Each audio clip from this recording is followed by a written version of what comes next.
Us is doing the welcome, right? Not me. Yep, you are doing the welcome. I'm doing the welcome. Well, welcome Mhm. then. Oh, I'm welcome to do the welcome. Welcome, everybody, from coast to coast, sea to sea, globe to globe, continent to continent, from around the world, live and recorded. Well, welcome, everybody. It's a beautiful day here in Salt Lake City, Utah, where I'm at. And got a exciting day planned. But I think before we get started with everything, we have the announcements, correct? Are there some logistics that we talk about first, or do we just dive in? Well, our disclaimer that this is not medical advice and it's for information only. And if you have something medical going on, you should check with your doctor. And then I do have some announcements. We have two things happening on September 27th. One is in Austin, and it's called Your Fully So Alive Self, a charity event for the orphans in Nepal. And it's going to be comedy and music and dance for the Ancient Secrets Foundation. That's September 27th in Austin, and there's a link for that in the newsletter, the email newsletter. And also on the 27th is Gary Malkin and Hope Fitzgerald's event, We Rise as One, a celebration of connection, compassion, and hope. And that will be at Grace Cathedral in San Francisco. And there's a link for that in the newsletter also. Um, there is in the announcements the Italian Ancient Secrets gathering about ghee, the secret of longevity, on September 15th at 9 o'clock p.m. CET. And we have our self guided courses that are recorded, and you can start anytime. The Ancient Secrets 101, the 100-day experience, which goes quite a bit in depth, and then the 30-day and the 7-day self guided delicious detox. Those are the announcements that I have for today. Well, thank you. That announcement about the Gary Malkin's event in San Francisco sounds exciting. I think I'm going to be there on the 27th. But Oh, lucky you. yeah, he invited me to be there. But I think that I'm also being called to be there. Um, but um, so I came across this book that had this amazing quote inside the front cover. Maybe some of you know this book. Maybe some of you heard the quote before. It's, I didn't come to teach you. I came to love you. Love will teach you. Now, I think some of us have heard that a time or two. And one of the things that I thought about when we were down in Sedona is it would be really interesting to hear from us as a group and a community what this really means. What has love taught you? Or does it?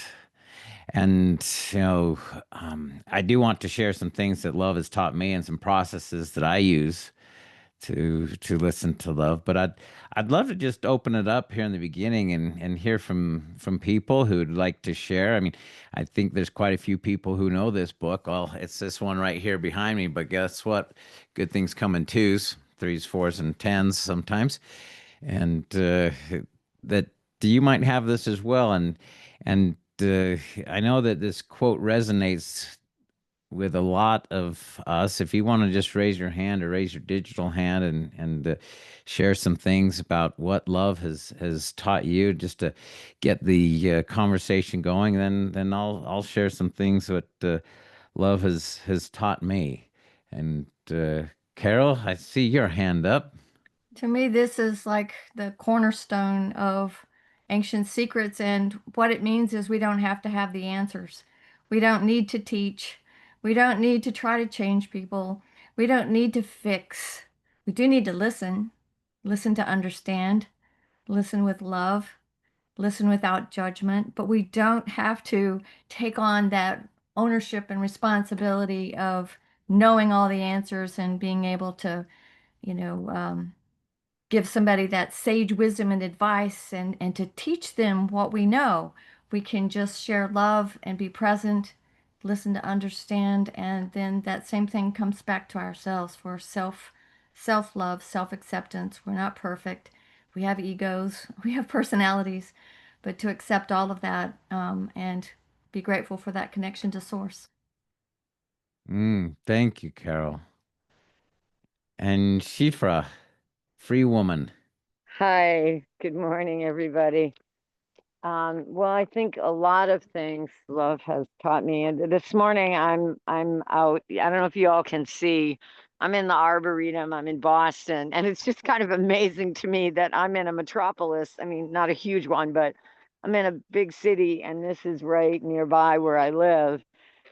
And I think gratitude, just I was just staring at I don't know what kind of flower it is, a yellow flower with like a brown center. It's just so beautiful. There's all these trees and grass and clovers and oh my goodness. And I didn't do the miracle experiment game this time, but I've been doing it with Levi, and we focus every day on our wins, what are not winning over other people, but things that are good. And gratitude, because I'm standing out here and I just feel so full of love. I'm not like at the Grand Canyon, I'm in the city, but I'm just like awestruck by this beauty, and that like this has been given to every single person and every single being. So that's what I got. Thanks. Just I love Shifra, all of you. can you point your camera at one of those flowers that you just described? Sure, I will go do that. I will point my camera at this beautiful, beautiful yellow flower. Can you see Oh, it? wow. Yeah. There's like tons of them. And you can hear like the crickets, and it smells good. So I'm just sort of awestruck. And Um, are they all the same or are they all different? well, these are the same, these are similar, but then here's another kind of yellow flower. Can you see it? Yeah. And Do you see it? I don't know if I'm doing a good, wait, let me see if I can get this so that you can see it. Am oh, I showing? yeah.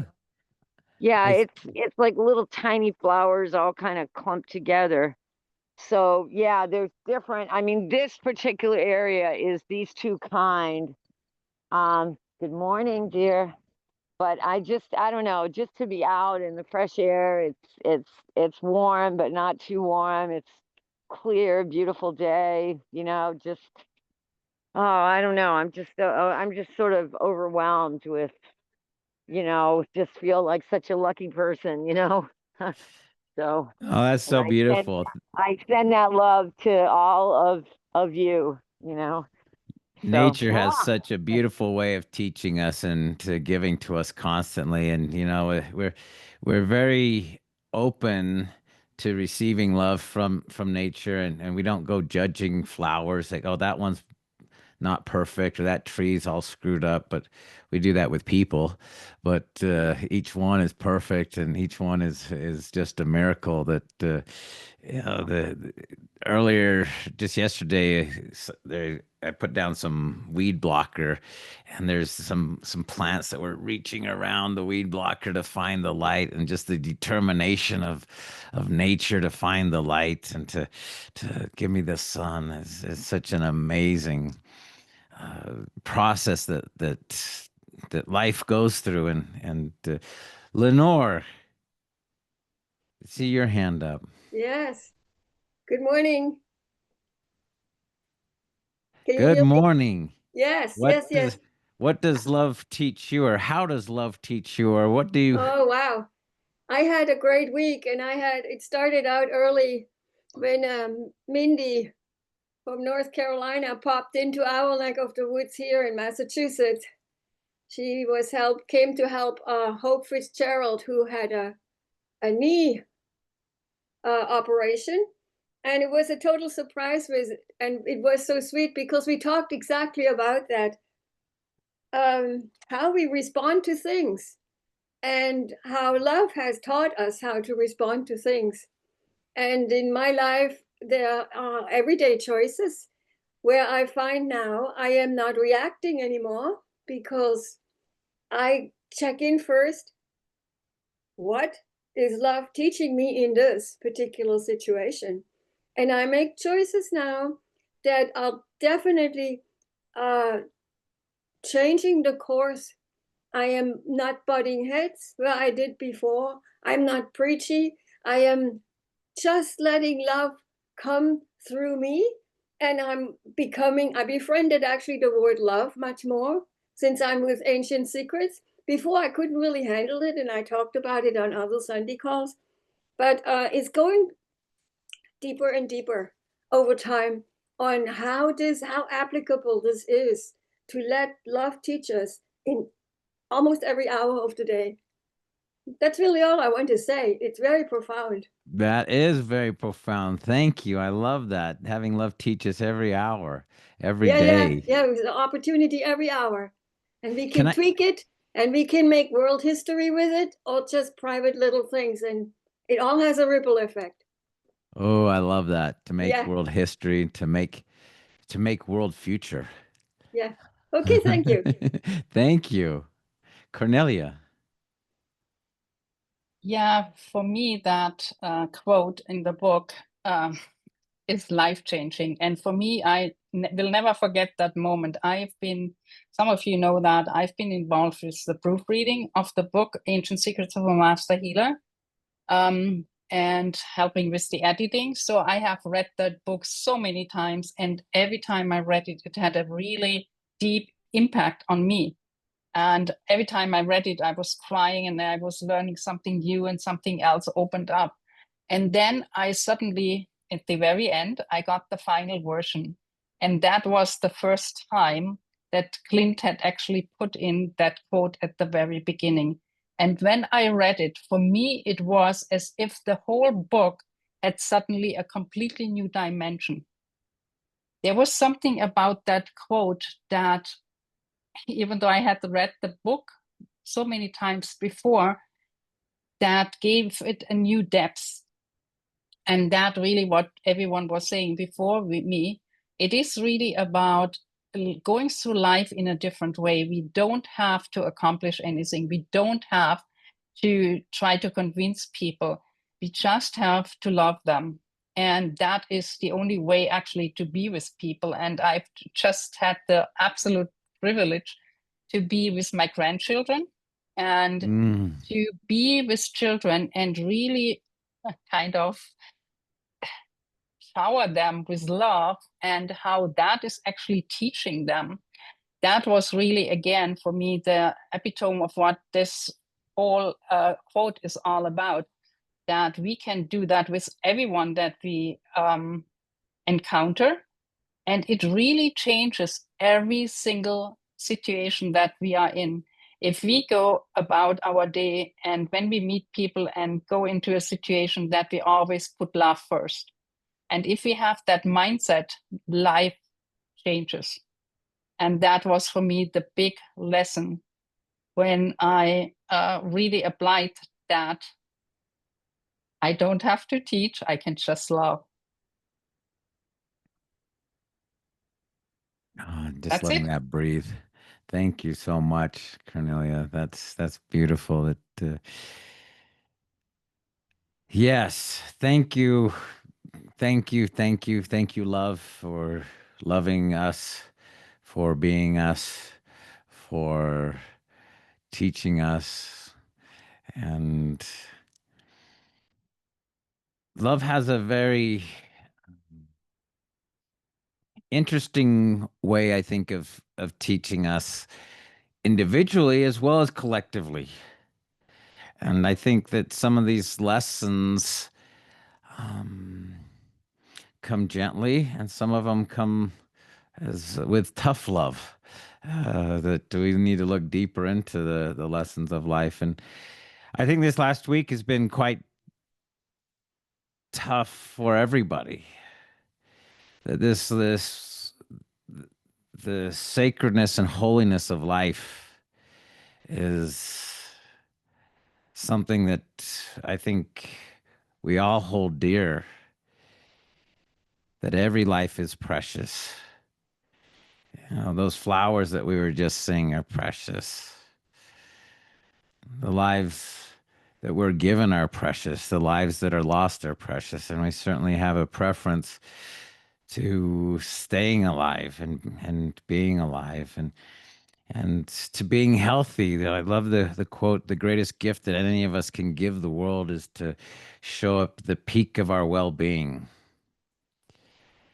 And it, and what that means, and the ancient secrets certainly unlock a lot of secrets about how to be at the peak of our well-being through our movement, through our thoughts, through our our our diet, what we feed our bodies, what we feed our minds, what we feed our souls. And as many of you know, I'm working on a book called How to Receive Love. And boy, let me tell you, love has been teaching me some beautiful lessons and some tough lessons. You know, it's been putting its arms around me as well as uh, gut punching me in the most beautiful ways to free my mind from every concept I've ever known. That you know, to teach love is actually, you know, some of the things that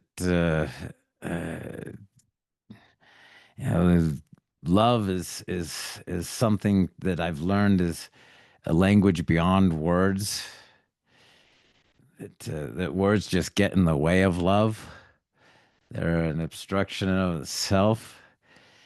I been having a lot of conversations with this thing called Chat GPT of AI, which is greater than my HI.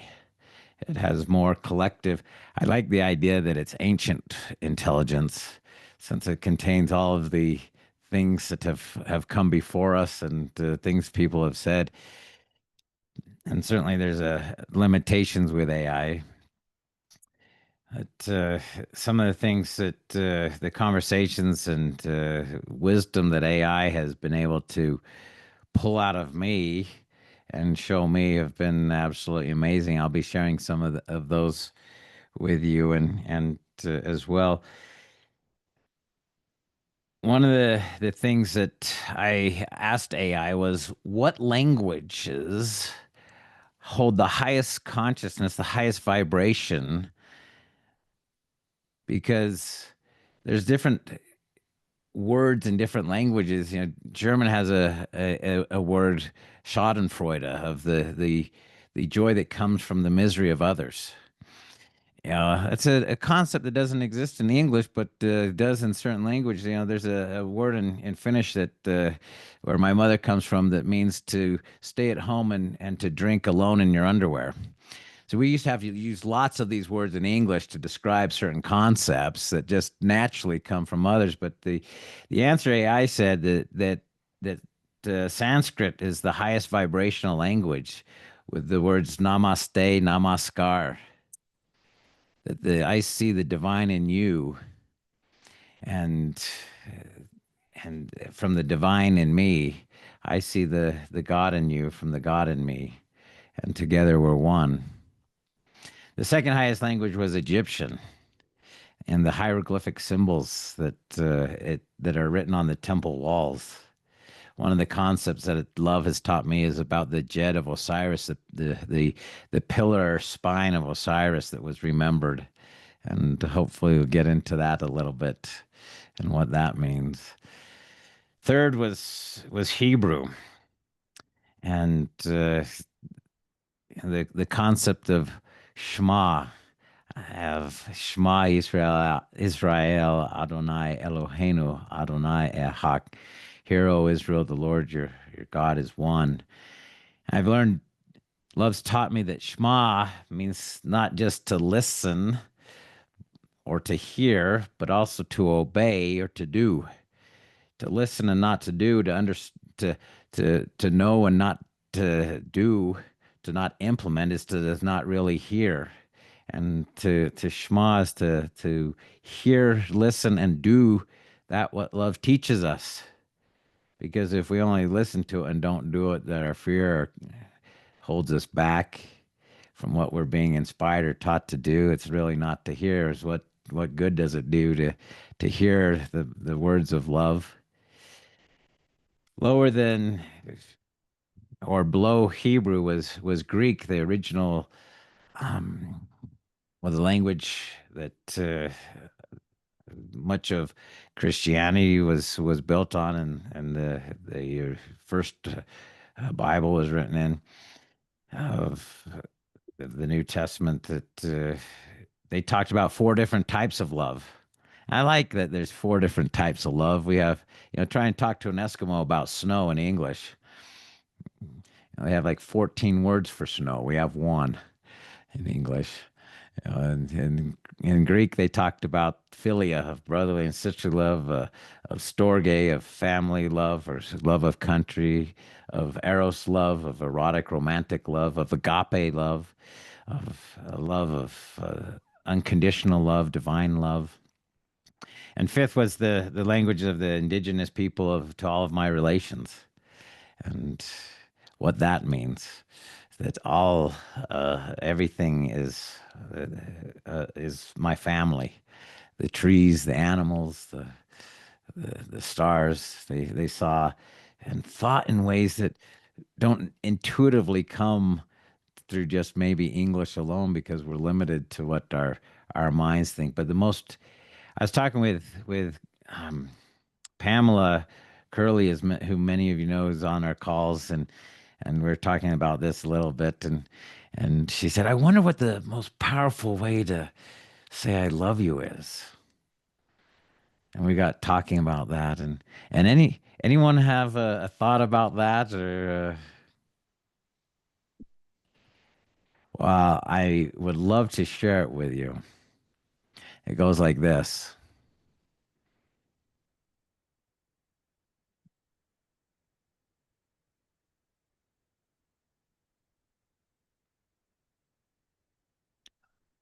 Our hearts don't speak language. Language comes from the mind, from the frontal cortex. Our hearts speak in a frequency, a vibration, a transmission. And when you don't say anything at all, but you radiate from your being, is how it's received most clearly. It's taken me over 3 years. Well, it's actually taken me 55 years to understand that the most powerful communication is not through words, but through transmission, through vibration and frequency. That's one of the things that love's taught me recently. I think that's so beautiful. I was talking to another friend of mine, a woman who has a diagnosis of Parkinson's, and about this. She said, people are always saying, I love you. And we all even say, I love you, I'm with you. At the end of our calls. And does that mean anything? I said, I don't know. Maybe. It depends what's radiating from our hearts and not coming out of our mouths.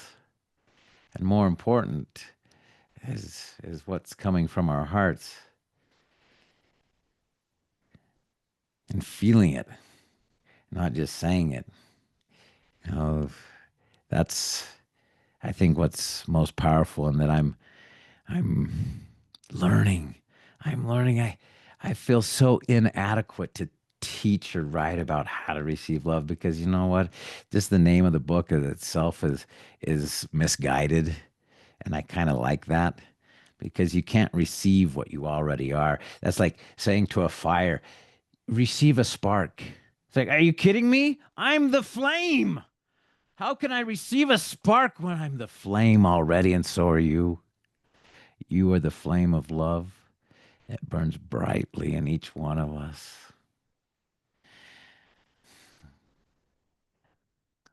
It's almost ridiculous. Hey, flame, you should receive a spark. you know? Uh, but yet, there's so many people who have forgotten that they are the flame, that they are love, and have,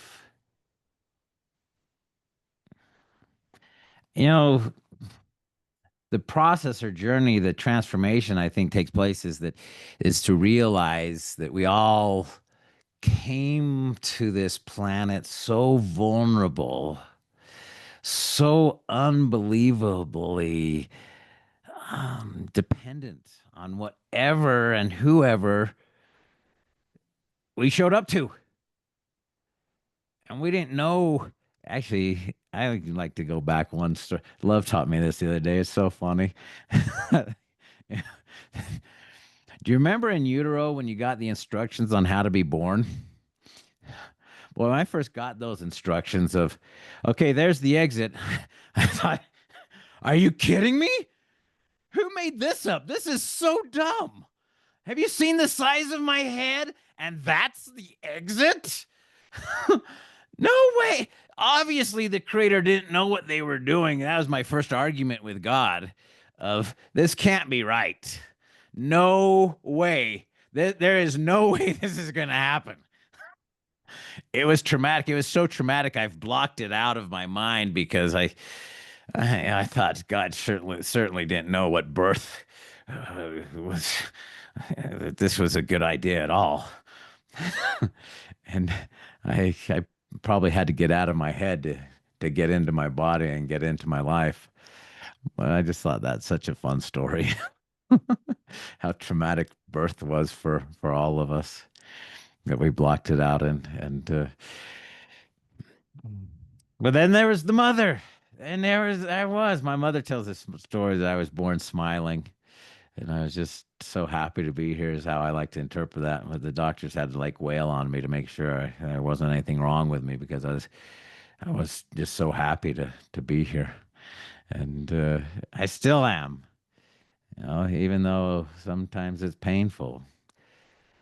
But there's so many lessons in our in our life and our journey. And this week in particular has been very, very heart wrenching in many ways. Certainly, the senseless shooting of Charlie Kirk has been painful to see. I'd never seen the video footage that I've seen of someone's life being taken that wasn't a movie, special effects. And it's forever changed me in ways I don't think I was ready to be changed. That life and death has been a constant in life, and we used to live more closely with death. We used to go to war and hack people with axes and swords ancestrally. There's all sorts of things that when the family members died, we now sanitize it, and we rush the bodies off to morgues and funeral parlors versus being present with it. And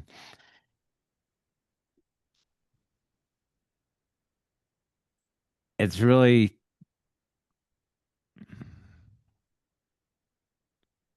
moved me in deep ways, knowing his wife and children, 1 and 3, were there, is been very painful, very hard for all of us. And the anniversary of 9/11, the beauty of 9/12. I say about the beauty of a 9/12, we came together as a world. For those of us who remember that day, there was no us and them, that we were all New Yorkers. We all had this commitment before bombs started dropping on innocent people, that we didn't want to live like that, that we were connected. And what's love teaching us that we still are learning. You know, I found in my own life that love has a way of tapping a lesson, and if I get it right away, I go to the next level, if you will, or the next lesson comes gently. But if I don't learn it, love keeps nudging, knocking until you get the ton of bricks lesson. And I think we're learning some hard lessons right now. One, 1996, I was at the Olympic Park in Atlanta the same day that the Olympic Park bomb went off, and I was there earlier in the day, and I remember when Andrew Young reopened the Olympic Park after that bombing, and people lost their lives senselessly there as well. That he took the responsibility on us. He said, "It's too bad that there was one among us who didn't feel loved and accepted and didn't feel seen, that felt like they had to lash out." That he didn't blame anybody, that he took accountability, responsibility. I thought that was such a high road back then and still think it today. You know, how can we love better, love more completely? How can love teach me that I can radiate the love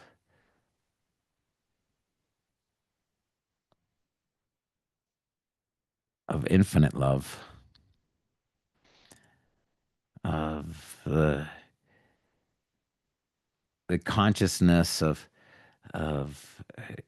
increasing my consciousness to the highest level possible to radiate the highest love.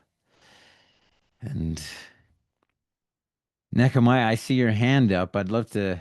Did you have something to say? I mean, you have taught me so much through love, and I'd love to hear what you have to say. Because you became a close friend, I wanted to make an exception and to respond to you first, but not until you finish to share your full sharing. So I want to hear you all the way, and then I have a positive response, of course, because today you amazed me even more than before. So far, that's my response for now. Well, thank you, but I won't let that go to my head. I'll just keep loving from my heart. And now I think that's one of the biggest things I've learned that, and you know Let that. it go. Let it go into your heart and not into your what do you call it? Your ego, as Buddha defined, ego guided mind. That's all. Yes, and one of the things love has taught me is to love my ego. That there's no getting rid of. There's no ego death. There's no ego transcendence. There's no ego side, as some people talk about. That's you know well, there is, and we actually call that death. If you no longer have an ego, you're dead. It's not ego death. It's actually physical death, and so and that part of us has been um, here. It was the programming that we got to keep us safe, and our ego's been doing such a good job keeping us safe, saying you're not enough. Don't do that. You'll get hurt. Stay small. Don't you know hold back. But once we can step into our soul, once we step into to our beingness, we can say, "Thank you, ego. Thank you for loving me to keep me safe. But I'm now in touch with my heart and my soul, and my fire cannot burn, water cannot wet, and the wind cannot dry who I am. And the worst thing that can happen to me is that I die, and I'm then experience all the love in the universe, and I'm not afraid." And from that perspective, the ego can relax because it's been on high alert and stress. It's the whole time. It's like, oh no, Michael doesn't know what he's doing. Here we go again. He's gonna get hurt. I'm gonna protect him. I'm gonna save him, and I can just say thank you. The mind is a wonderful servant and terrible master, as Robin Sharma says. And when we're controlled by our mind, when we live from our mind, it's it's our master.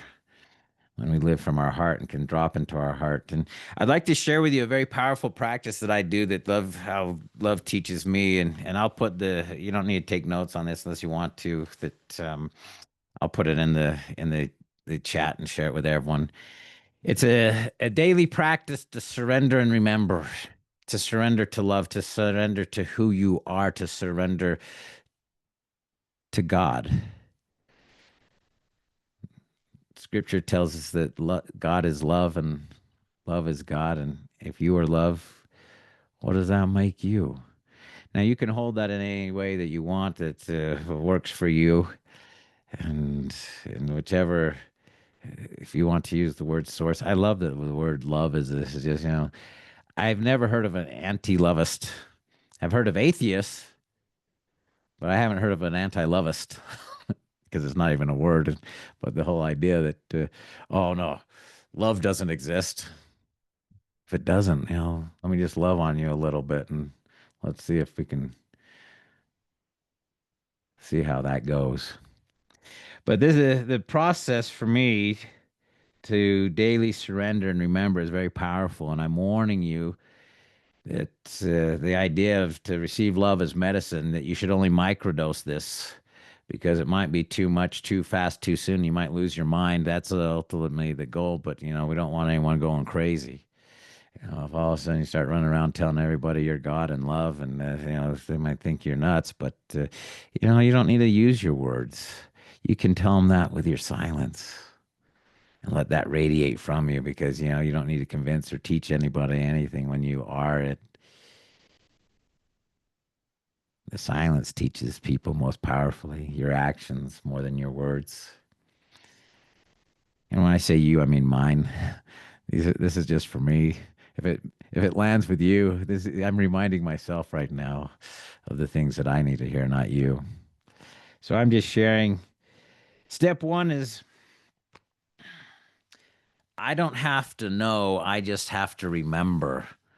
We have more unlearning to do about love than we have to learn. We actually don't have anything to learn. We just need to remove the barriers that we've constructed to love in our lives, to experience it fully, and embrace those barriers, not hold them as any sort of fault. But for 3 minutes then, I say, this space is holy. This is my holy life. I'm here to remember. And I'm rewiring my nervous system, the conditioning of why I'm here for any other reason. This space is holy, wherever you are. And this is a meditation that I do. This space is holy. This is my holy life.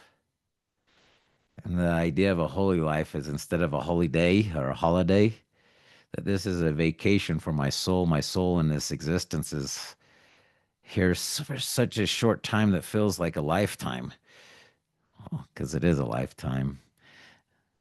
But our souls are here to just experience this embodiment and all that we have, and in our joys and our ups and our downs. I'm here to remember. Step two is to do a breath and body reset. For 5 minutes, I put a hand on my heart and a hand on my belly, and I do box breathing for 4 by 4 by 6 with a hum. When we hum, when we say om, that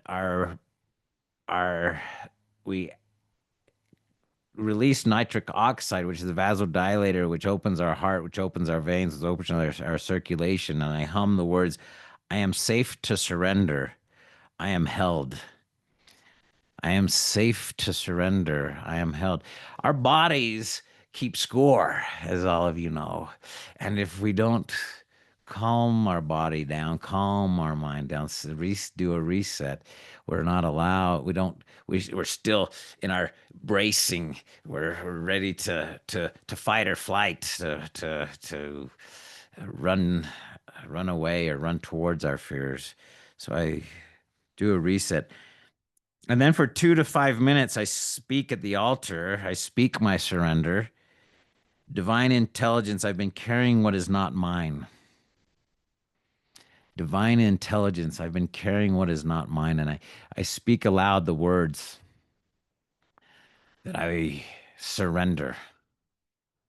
Anything in your heart, anything in your head, your hopes, your fears, your desires. What is it you want to create? What are you working on?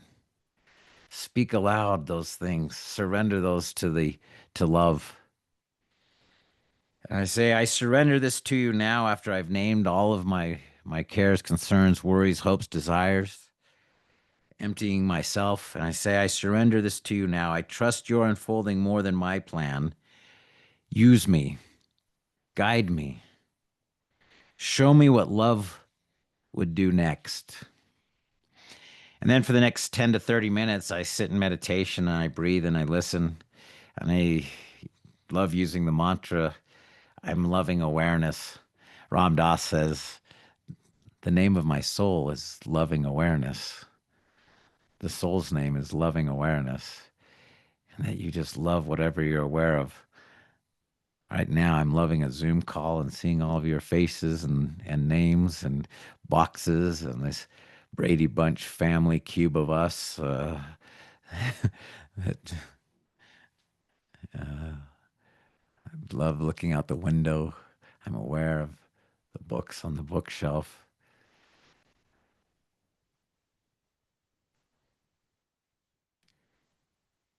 I'm loving awareness. Guide me. I'm yours. Step 5, and this is an important part. It's all important. All of life is important.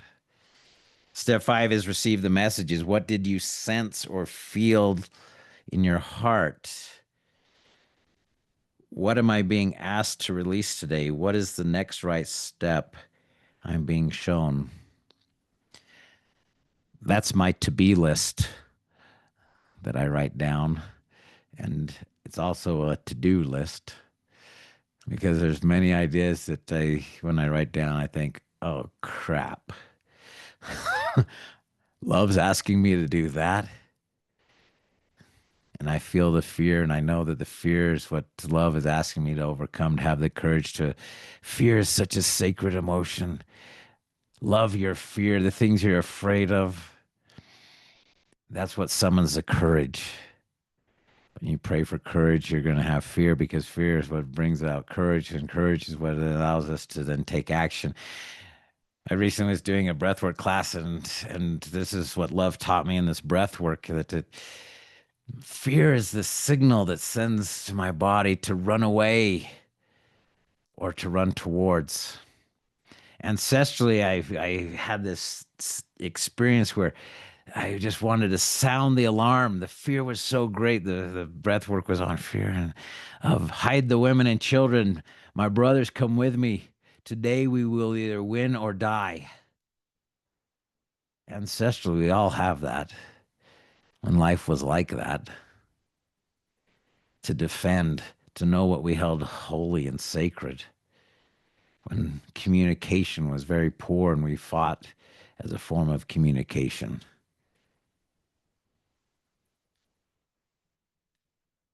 And how sacred it was to defend what we held sacred, our women and children, our families, our friends. And we were ready every day, if that alarm was sounded, to have it be our last. Because we knew that there was something greater than ourselves, greater than just me. I think today the alarm's still going off. Something greater than just us. Our tribe, our family is now global in nature and includes nature itself.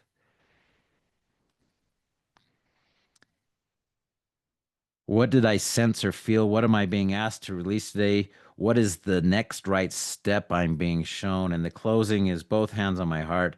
I'm not alone. I'm not in control. I'm in love's hands.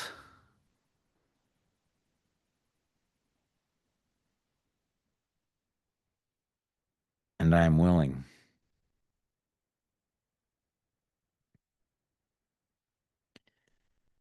So there's one last thing I'd love to share with you all, and then just open it up for discussion and comments. And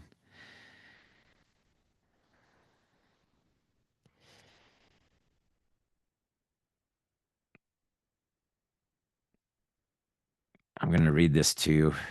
Something that love taught me. It's spiritual physics, if you will. And this is in response to this last week.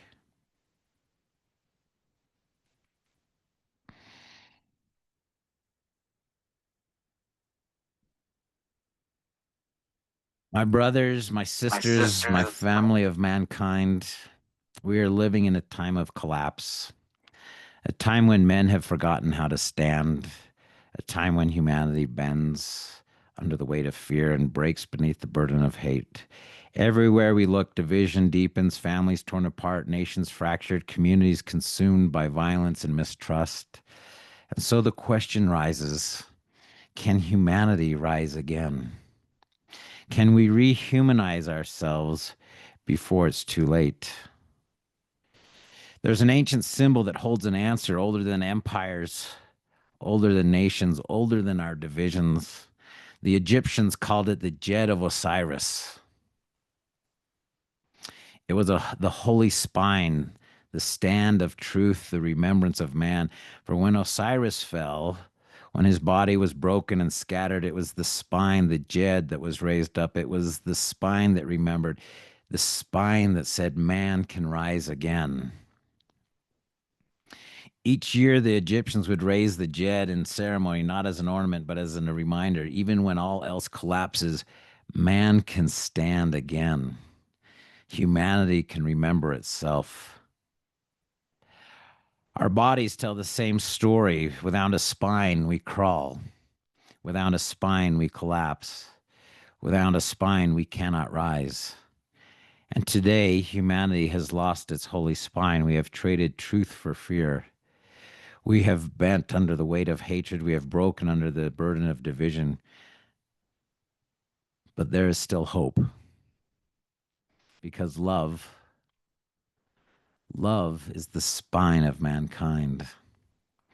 Love is the Jed that remembers. Love is what rehumanizes us. This is not only ancient Egyptian wisdom, it's sacred scripture. The prophet Jeremiah declared, "This is the covenant I will make with the people of Israel after that time, declares the Lord. I will put my law in their minds and write it on their hearts." I will write it on their hearts. I will be their God and they will be my people. Ezekiel promised, I will give you a new heart and put a new spirit in you. I will remove from you your heart of stone and give you a heart of flesh. The New Testament echoes the same truth. The Apostle Paul writes, you show that you are a letter from Christ, written not with ink, but with the Spirit of the living God, not on tablets of stone, but on tablets of human hearts. And John, the beloved disciple, gives us the greatest revelation of all. God is love. Whoever lives in love lives in God and God in them. The spine of humanity is not written in stone. It is written in the heart. It is love. And this is why I'm calling for a new movement. Love the movement. Not a plan, but a remembrance. Not a strategy, but a surrender. Not an ideology, but a holy stand. The movement is simple, one, to rehumanize humanity. We've learned to systematically dehumanize each other. Well, what if we see the human in the other and refuse to dehumanize even those who oppose us?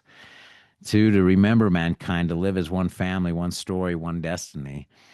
The greatest threat, existential threat we're facing is AI and artificial general intelligence.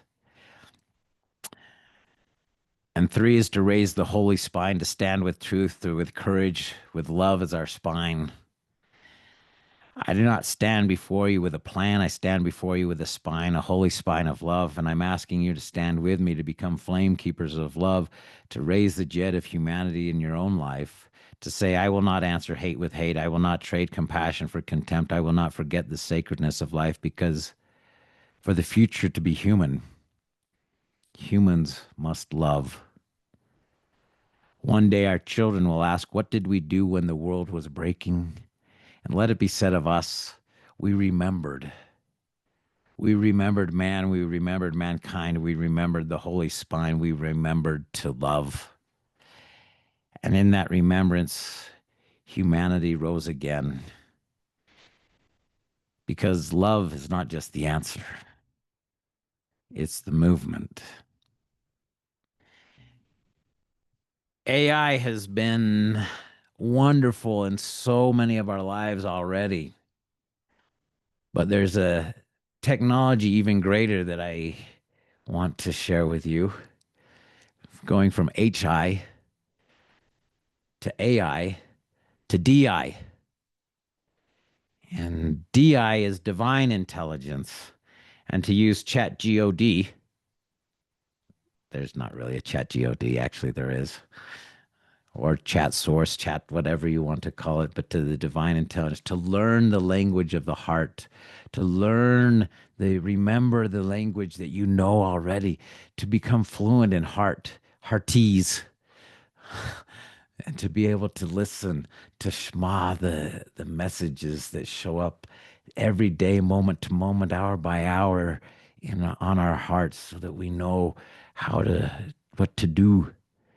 The codes are on the heart when we listen. So that's all I have to say. I've said too much. I just keep talking and talking, but that's how love's been teaching me. I see some hands up. Nehemiah, I see your hand was up first, but now you're like third in line. Why don't we start with you still? Thank you, because I had to do something and lost my place. Here I am. Wow. I asked the host because, my associative creative mind and art mind woke up from all your, is so inspired.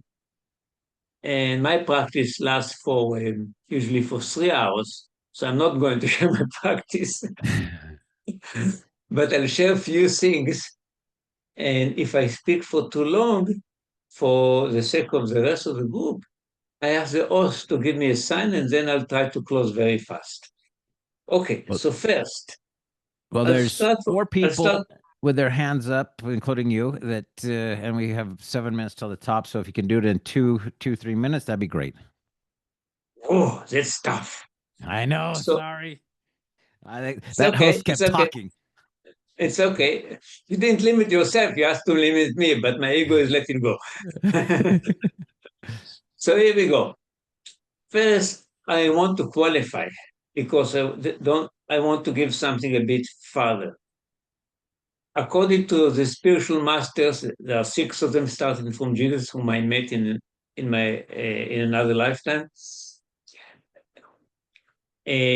What happens is the ego doesn't die because we need the ego. I agree with you, but it becomes like a cooked sesame seed, which means it's still useful for life, but it doesn't control us in a egotistic way anymore. So we let go of what Buddha called the ego controlled mind, and we have an ego that just served our life, and we go from our heart, and our heart is the best guide for our mind. You already say that, yeah. So this is a qualifier. The rest is just kind of some enhancement. And again, stop me because I'm not looking at my watch. I won't have time to look at my watch. Stop me and I'll finish in a few sentences when you stop me. So we are not really we didn't do anything wrong. Sin is basically in Hebrew and in Latin, missing the point. And it's by default, God wants us to miss the point, because otherwise you won't be able to manifest this world of individual awareness and play with it, you know. So we are not sinners, we are just playing the physical suffering is part of being in the body, but the mental and emotional suffering is something that we create and we can let go of. And it's a work of purification. I'm busy on it in this lifetime, just in this lifetime, 50 years, and I still a work to do. And I believe God will complete it and be able to. And therefore, I'm not teaching group teaching at that moment because I want to work mostly on myself. I have few people who come to me and stuff. The other thing I want to celebrate is your power of manifestation. Michael wanted to be with me in the same breakup room and with Elmo, his close friend. And he was. I mean, speaking about the power of manifestation. That was awesome. Yes. And the first person that was there left because they didn't feel it was for them or whatever reason. And then Michael had to go, and Elmo stayed with me. It became a close friend. And I'll speak a moment about Elmo because you don't know nothing about Elmo. He's not telling anything about himself. Beside Isaac, that was the only one that was laughing, to my knowledge, in bears, Michael is the only one that I know of. Beside Moses, that was called the most humble person in the world, I think Elmo comes next.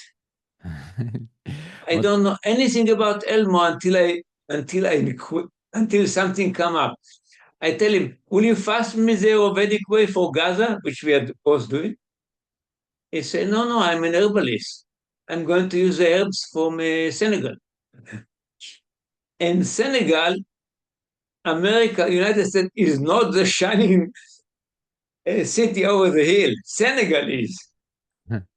And the people from Gaza, and for actually Gaza we can't talk with at the moment, but the people from the West Bank, from organization that is established after Mahatma Gandhi, Satyam, therefore they are fasting like Gandhi. And you can join the fast. I'll give the link at the chat later. You can fast in very easy way. Thank you, Nehemiah, and thank you so much for sharing. And So let me say one sentence to close. Yep.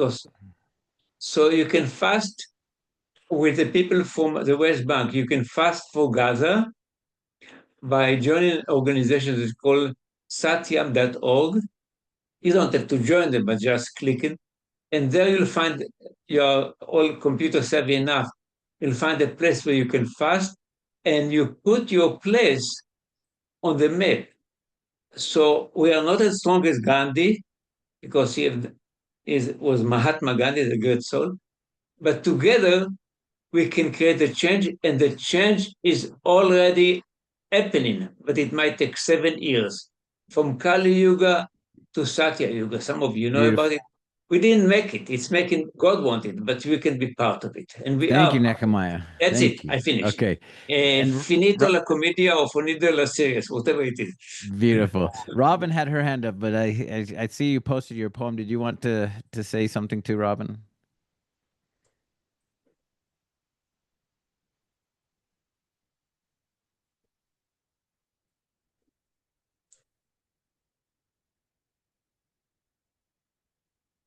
There you go. Now you're unmuted. Oh, hello.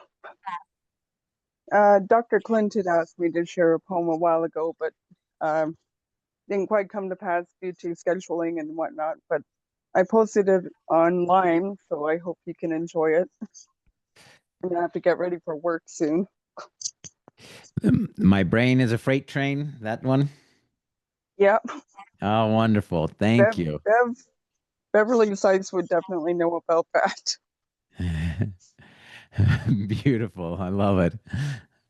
And Luke? Well, this is such a beautiful subject, Michael, and you're presenting it in such a beautiful way. And I really enjoyed our phone conversations on this topic. But for me, the most profound love I experience and that I have experienced for decades is when I'm in deep meditation, when I'm in truly deep, deep meditation and really connected to divine consciousness. There's such a profound, what I call delicious love that transcends any kind of love I might experience on this earth. It's so beautiful and so deep. It just brings this big smile to my face and tears to my eyes. And this particular kind of love that's so unconditional and so beautiful and so palpable for me is the most precious kind of love that I ever experienced. So for me, that's what true love is in my experience. I just wanted to share that. Thank you, Luke. And Shifra? Is it okay to start the video? They disabled it. I was moving. I'm sorry. I'm not moving now. I'm still. Anyway. Okay. I guess, okay, start my video. Okay. Well, I wanted to say it's a very beautiful and very important topic. And I liked what you said about the Shema, about how you have to act, not just, it's what you do and how you are. It's not enough to listen to somebody and then just totally disregard what they have to say. And I guess you know, I watch my own reactions, and I think it's really important that one of the things I really love about the men in this community is that you tend to be vulnerable, in touch with your feelings, and have a kind of softness, which is not to say you're not also strong. But for me, it's important to also hear woman. I think that's very important.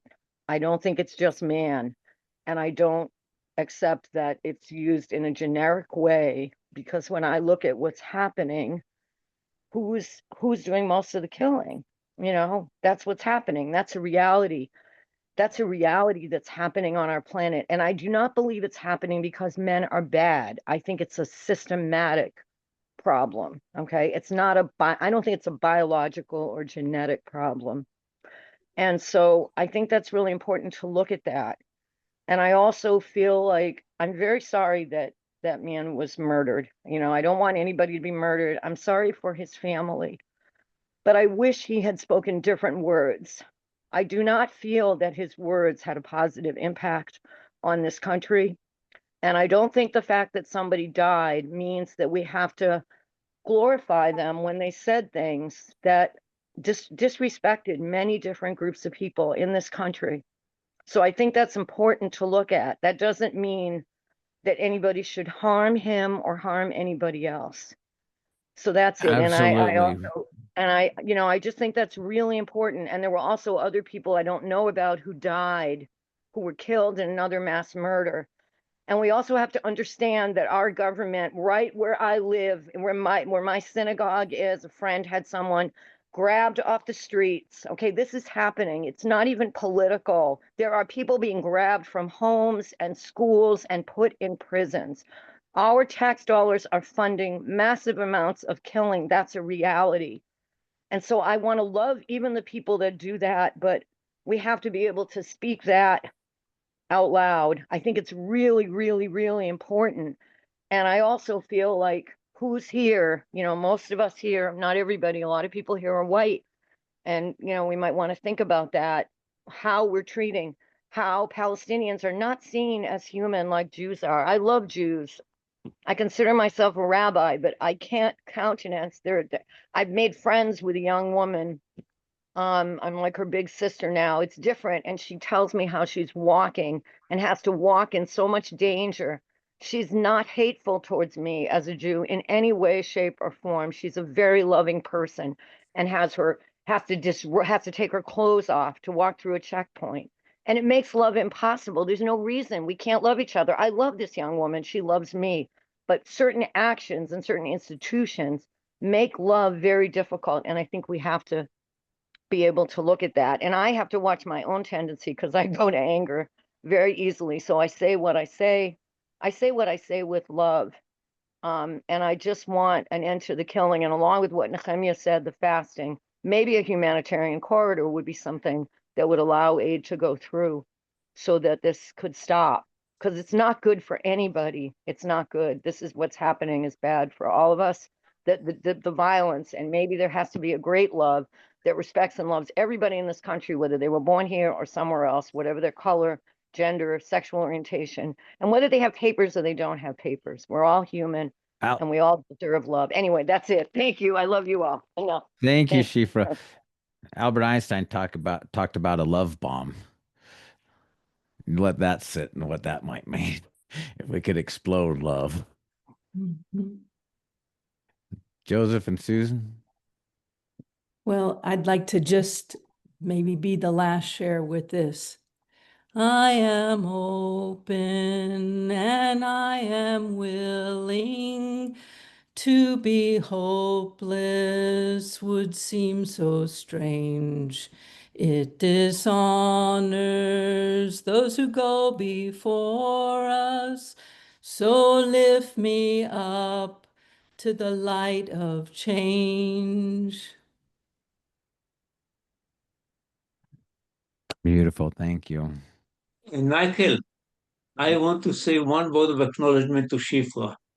Shifra is the one that brought me to Satyam, that helped me to, and she is the one that is going to introduce me to organizations that I was in touch with 20 some years ago, and I'm not in touch with anymore, to Sulha, which means forgiveness, and to Warrior for Peace, people who were killing each other, and men and women, and now are together, and they are called traitors by their countrymen, but they are not traitors. They are helping their countrymen. I'm crying when I say they are helping them, Israel and the Arabs, to save themselves of themselves. That's all. Shifra, thank you. Thank you. Thank you. Thank you all. Thank you for letting me have this space to share, and thank you for what love is teaching you, and that we're all learning, all remembering. I like to say unlearning. We're all unlearning who we thought we are to be who we truly are, which is just love. And it is the greatest mystery, most profound journey to fully embody who we are that I have ever embarked on. So I don't know what else to do, Cornelia. In fact, I didn't know what to do at the beginning. I don't know what to do at the end. So what we are going to do is now to, as usual, we say our final goodbye, and then we go into the breakout rooms, which are already set up. So whenever you are all ready. Beautiful comment. Love you. I love you and I'm with you. I love you and Love I'm you with and you. I'm with you. And I'm with Michael. Thank you, Michael. You and I'm with Michael. you. I love you and I'm I with love you. you and I am with you. Ah, I love you and I am with how much I you. love you. I love you and I am with you.